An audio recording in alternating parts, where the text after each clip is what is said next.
Estamos aquí con Lorna Moreno y Héctor Rosario.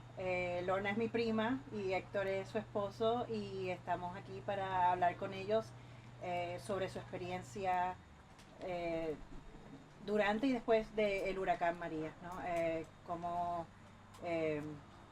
les afectó. Quisiéramos comenzar básicamente preguntándole si podrían describir cómo su vida ha sido impactada después como resultado del huracán. Eh, Pues realmente yo creo que la vida de todos los puertorriqueños fue seriamente impactada después del huracán. Nosotros tuvimos suerte, porque fue suerte de que por lo menos la casa de nosotros se mantuvo bien. En cuanto al trabajo y académicamente, porque en el momento pues mi esposo estaba haciendo su maestría también, pues es donde más se sintió el impacto inicialmente. Pero nosotros hasta el momento del huracán nuestro trabajo era un negocio propio de manufactura y distribución de yogures artesanales que se llama Viva la Fruta. Y entonces, pero es un producto trabajado totalmente a mano y bien dependiente de la energía eléctrica, porque era un producto totalmente natural y sin preservativos, así que pues nuestra manera de preservar el producto es tener luz y utilizar las neveras. Así que pues posterior a eso, al huracán, con tanto tiempo sin energía eléctrica, pues no solamente se perdieron las producciones previas al huracán, sino que no pudimos volver a producir de nuevo hasta que inicialmente pensábamos que hasta que se recuperara el servicio eléctrico, pero como se demoró tanto, pues entonces ya se volvió insostenible la producción más adelante. Sí, pues como dice Lorna, nosotros estuvimos desde el 2012 dedicándole al proyecto de nuestro negocio propio de manufactura de yogures artesanales, y era un proyecto que nosotros básicamente estábamos dedicándole de lleno nuestro tiempo, y habíamos creado ya una solidez, ¿verdad? Porque nosotros pues estábamos distribuyendo el producto a distintos comercios locales como lo son los coffee shops, y pues ya habíamos acogido un público que le gustaba nuestro producto y pues eran compradores, ¿verdad? Recurrentes. Así que con ese trabajo desde el 2012 nosotros fuimos desarrollando el negocio y ya estábamos en una etapa de expansión, en el momento antes de que llegara el huracán María. Entonces pues fue como una encrucijada, porque en ese momento nosotros estábamos dedicándole pues esfuerzos a expandir nuestro negocio, y estábamos en ese proceso de transición a ese nuevo local, pero todavía había mucho que hacer en ese local porque estábamos básicamente habilitándolo para poder establecer nuestra producción desde allí.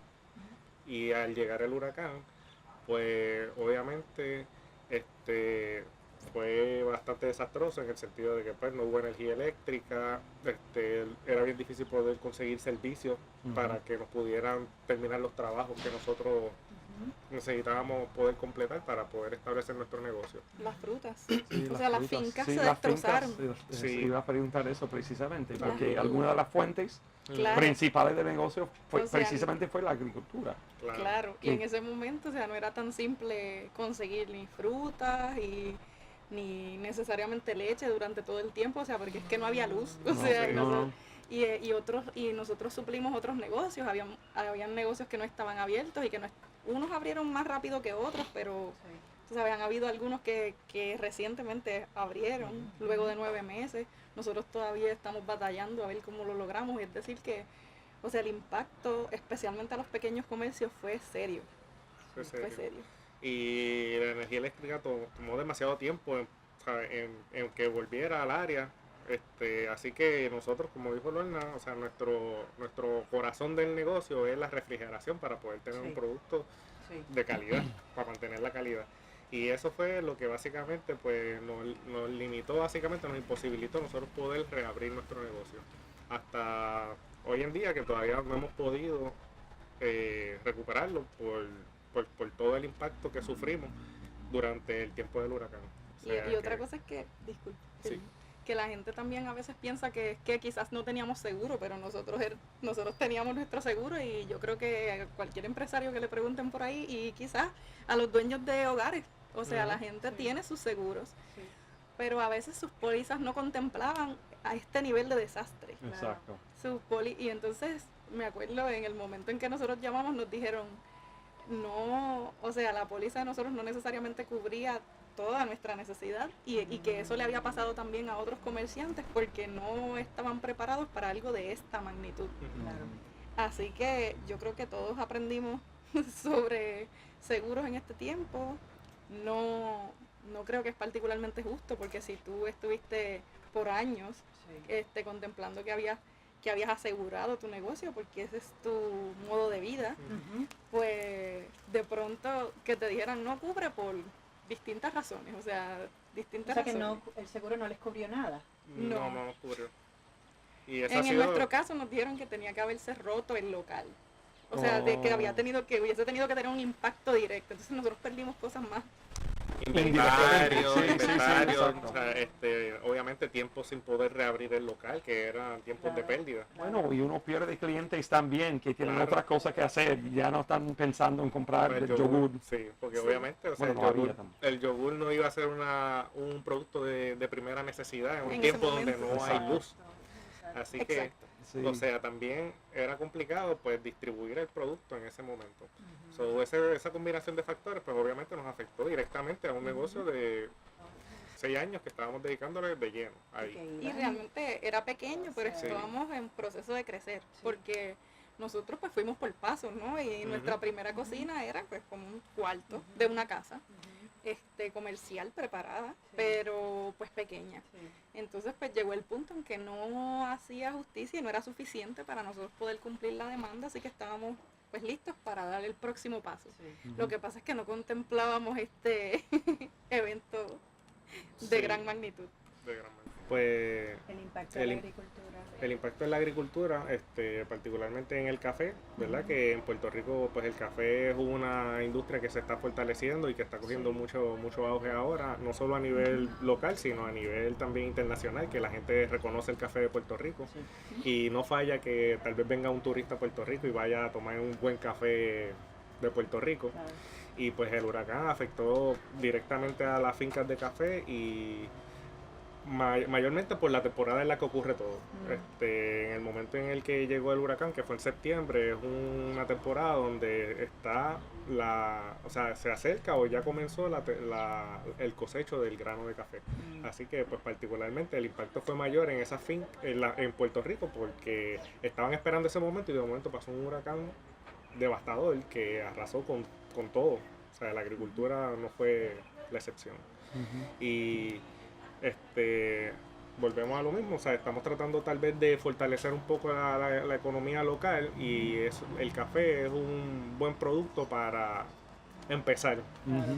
Y pues nos afecta en ese sentido porque entonces ya eso se retrasa, ese proceso de crecimiento se retrasa y tal vez pues se limitan las ventas que se podrían dar a través de ese producto Ujú. y tal vez pues se tiene que comprar café de afuera que no es la idea. La idea Claro, es que queremos claro. fortalecer pues nuestra economía local. Así que pues Pero todo sí, esto en sigue términos trayendo... de agricultura va a tomar tiempo. Sí, va a Sí, tomar O sea, tiempo. unos años en que las fincas se recuperen y Claro. pueda llegar a haber café local en la misma o mayor demanda que hubo antes. Sí. Porque ciertamente el recogido de café se iba a dar en el momento en que surgió el huracán. Así Sí. que hubo fincas que quizás dieron un recogido pequeño, pero luego del huracán se dio una pérdida de Todo. más del 90% Wow. de la cosecha del 2017.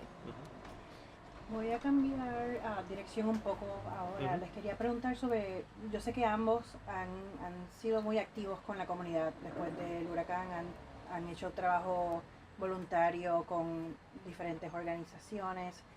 ¿Podrían hablar un poquito sobre eso que han hecho? Pues, wow, después del huracán, yo pienso que si uno estaba mínimamente consciente del impacto que había sido a nivel de la isla, era imposible tú quedarte en tu casa e ignorar lo que estaba pasando. Entonces, pues nosotros, dentro de todo este asunto de reconocer que no íbamos a poder trabajar por un tiempo con nuestro producto, pues yo digo que fue una mezcla de quizás una terapia, pero también era por necesidad, porque, o sea, viendo toda la necesidad que había y vulnerabilidad a nivel de isla, uno quedarse en la casa sentado mirando para el lado no era una opción. Entonces ahí salimos a tener contacto comunitario, y yo no te puedo decir que yo salía a un sitio específico, sino pues ver qué tipo de dinámicas se estaban dando en distintos lugares para uno poder ayudar. Y yo creo que lo más simple al inicio era si habían suministros en algún lugar, si llegaron, porque los suministros que muchos puertorriqueños enviaron desde la diáspora los dejaron aguantados en vagones por muchos meses. Entonces las ayudas oficiales que decían que habían venido, a veces lo que le llevaban a la gente era unas galletitas Cheez-It con yo no sé qué, un dulce o algo así, y la gente tenía necesidad real de alimentos porque había pasado mucho tiempo, o sea, y la gente tenía pues suministros en su casa, pero no para tanto tiempo.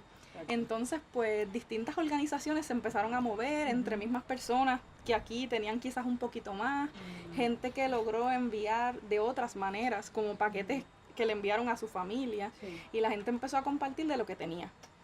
Entonces organizaciones no necesariamente oficiales, pero grupos comunitarios se juntaron y decían, pues mira, nosotros estamos dispuestos a llevar suministros a los distintos pueblos donde haga falta. Y entonces así surgió uno de los esfuerzos que estaba en Santurce, que se llamaba Bori Puerto Rico Relief. Y entonces era gente, o sea, local, que simplemente se organizaron y dijeron que pues que se comprometieron a entregar las cosas. En mi caso, pues mi madre tiene un restaurante en Arizona y ella lo utilizó como centro de acopio, y ellos, algunos de sus clientes, pues eran empleados de una línea aérea. Entonces las líneas aéreas durante un tiempo enviaron paquetes gratuitos, y ella lo que hizo fue que utilizó el negocio como centro de acopio, y a través de la línea aérea se enviaron las cajas que llegaron, y fueron un montón de suministros, o sea, más de lo que nosotros pudimos imaginar.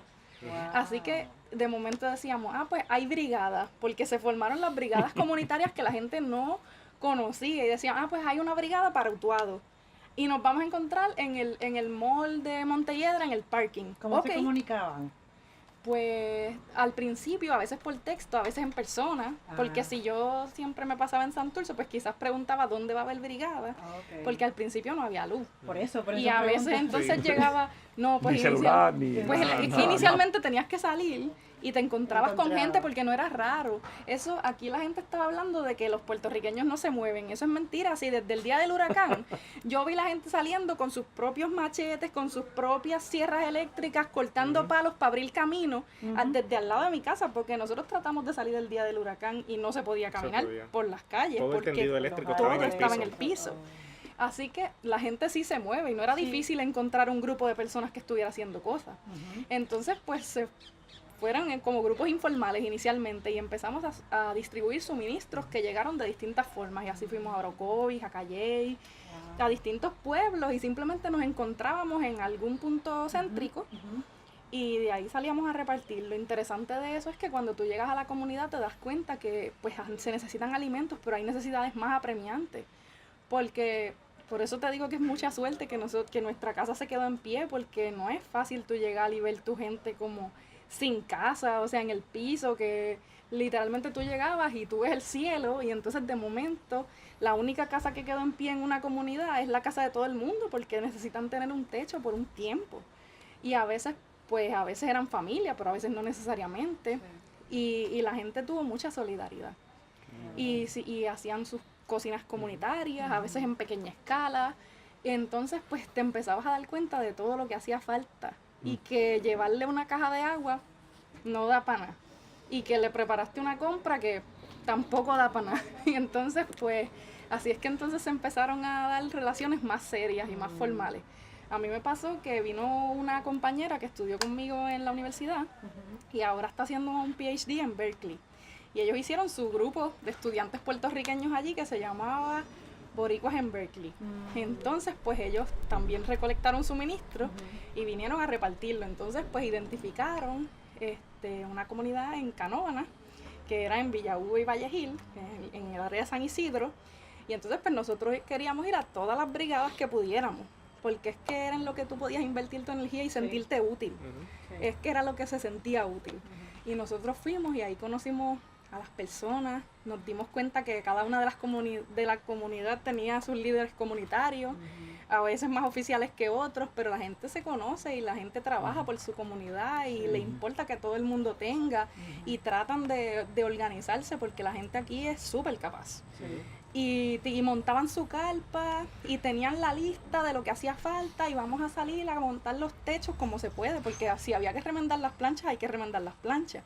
Y le decían, traigan zapatos cerrados, pónganse mahón y eso en cartulina, escrito a mano. Y entonces pues ahí nos empezamos a reunir más veces. Y yo decía, pues voy a venir el lunes. Y entonces pues empezamos a darnos cuenta de que hacían falta más cosas. Entonces Héctor pues está estudiando salud y seguridad ocupacional. Sí, yo estaba no sé estudiando. Si quieres comentar. Sí, Mientras nosotros teníamos el negocio, pues simultáneamente nosotros fuimos haciendo nuestras maestrías. Primero Lorna hizo su maestría y luego ya terminó, yo empecé mi maestría. El huracán llegó en el momento en que estaba yo haciendo mi maestría. Y pues yo estudié en el recinto de ciencias médicas, salud y seguridad ocupacional. Así que pues nosotros tratamos de comenzar las clases lo antes posible y lo más pronto que pudimos empezar. De hecho, fuimos el recinto que más rápido comenzó clases y fue un mes después del huracán. Octubre. Cuando todavía había mucho que hacer en la comunidad. Claro. Pero nuestra manera de como que abordar la situación fue entonces desde la universidad, pues tratar de crear grupos que pudiéramos dar asistencia y apoyo con nuestro conocimiento a las comunidades. Okay. Entonces, pues como Lorna era bien activa en lo de las comunidades y tiene ese don de la palabra y de hablar y conectarse con distintas personas, pues yo vine y la traje a la universidad, que ya ella la conocían allí porque ella estudió en salud pública. Y entonces pues empezamos a hacer como esos vínculos entre las personas que ya Lorna había contactado y que había identificado que eran comunidades con necesidades específicas. Y nosotros, pues, que teníamos el acceso tal vez a algunas organizaciones de Estados Unidos que podían traernos distintos recursos, más bien enfocados en salud y seguridad, entiéndase, o sea, mascarillas para poder trabajar en la recuperación. Sí, claro. En ambientes con hongo, con cuando hongo. todo tenía humedad. Sí, claro. Pues, entonces nosotros hicimos ese vínculo con organizaciones de Estados Unidos que nos ayudaron a traer esos materiales a Puerto Rico, mascarillas, guantes, face shield, empezamos a dar distintos talleres y empezamos a ir a comunidades específicas que ya se habían identificado que tenían esas necesidades particulares y que ya tenían sus líderes comunitarios. Entonces, pues ya una vez identificado esas comunidades, nosotros íbamos y dábamos las charlas. Nosotros reclutamos profesores. Y los profesores nos Porque ayudaron. es importante estar en la academia, pero tú no puedes estar en la academia e ignorar lo que está pasando afuera. Sí, Claro. exacto. Así que, y ellos estaban deseosos de hacerlo. O sea, así que fue interesante porque ellos dan charlas a trabajadores. Pero post huracán todo el mundo es trabajador. Todo el mundo era trabajador. Todo el mundo tiene que reparar su casa, todo el mundo tiene que limpiar su techo, limpiar sus desagües, arreglar la ventana, quitar el hongo.